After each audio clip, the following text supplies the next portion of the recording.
So what about sperm cells? He also was the first person to draw and record sperm cells. Well, this is what sperm cells look like under a modern phase contrast microscope. That's the kind of view that you get. And Leeuwenhoek drew them. This is how he drew them, and they're quite unmistakable. If I put that up and said, what's that a picture of? Any of you, whether you're scientists or not, would say, oh, that's a picture of sperm. Obviously, it's a picture of sperm. If I said to you, yes, and it was made 300 years ago, you might be quite surprised. Well, the BBC decided they would do their experiment, and it was rather too much information, I thought, for early in the evening on television. This man produced a sample of his own semen and held it in front of the lens and said... Human sperm.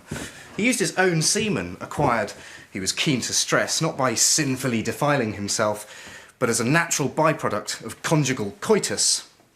To be honest, I can't make that same claim. And of course everybody, as it were, reached for the off switch, but it was too late, it had been said by then.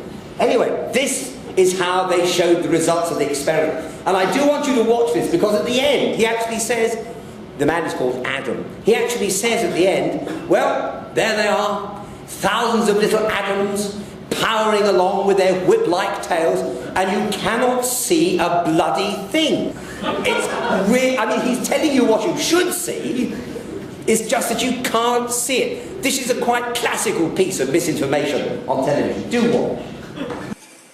There they are, tiny little atoms, swimming along, they look kind of like tadpoles. Powering along with whiplash-like tails. Forgive me, I mean, these are pretty decent spectacles, but I don't see it.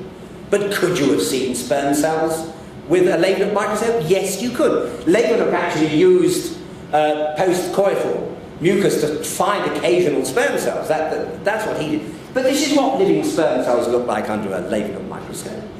It isn't true that they couldn't manage to see them, and therefore you simply describe it in your script. It isn't true that Leeuwenhoek couldn't see them or might have imagined them or had to exaggerate what it is that he saw. You can see them perfectly plainly.